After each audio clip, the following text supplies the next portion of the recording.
ওয়ালাইকুম রাহমাতুল্লাহ। পবিত্র মাহে রমজান কি আসলেই তিন ভাগে বিভক্ত, তথা রহমত, মাগফিরাত এবং নাজাত দিয়ে বিভক্ত, নাকি এটা প্রচলিত একটা ভুল? আসুন জেনে নিই। প্রিয় দর্শক, আমরা সবাই জানি, সবার মধ্যেই একটা বিষয় প্রচলিত আছে যে রমজান মাস তিন ভাগে বিভক্ত, তথা প্রথম 10 দিন রহমত, দ্বিতীয় 10 দিন মাগফিরাত এবং তৃতীয় 10 দিন নাজাতের। দেখেন, এই সম্পর্কে একটা হাদিস রয়েছে অবশ্যই, কিন্তু এই হাদিসের সনদ দুর্বল, অর্থাৎ এই হাদিসটা গ্রহণযোগ্য নয়।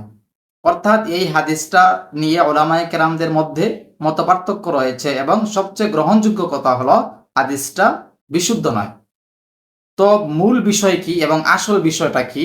আসল বিষয়টা উঠে এসেছে আমাদের মুফতি আব্দুল মালিক সাহেব হাফিজাহুল্লাহ এর মাসিক আল কাউসারের প্রতিবেদনে, যেখানে আমাদের জিজ্ঞাসা কলামে প্রশ্ন করা হলে তিনি উত্তরে বলেন যে রমজান মাস তিন ভাগে বিভক্ত সম্পর্কে যে একটা হাদিস রয়েছে, এটা বিশুদ্ধ নয়, এটার সনদ দাঈফ, দুর্বল।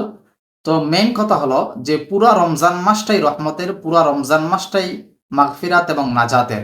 দেখেন, প্রথম 10 দিন যদি রহমত হয়, তাহলে আল্লাহ তাআলা কি বাকি 20 দিন রহমত দেন না? আর শেষের 10 দিনে যদি ক্ষমা করেন, তাহলে কি প্রথম 20 দিন ক্ষমা করেন না? এটা বিষয়টা অযৌক্তিক একটা বিষয়। তো আমাদেরকে বিশ্বাস করতে হবে যে অবশ্যই পুরা রমজান মাসটাই রহমতের। রমজান মাসের প্রতিটা সেকেন্ড, প্রতিটা মুহূর্তই রহমতের, প্রতিটা সেকেন্ড, প্রতিটা মুহূর্তই হলো নাজাতের, মাগফিরাতের।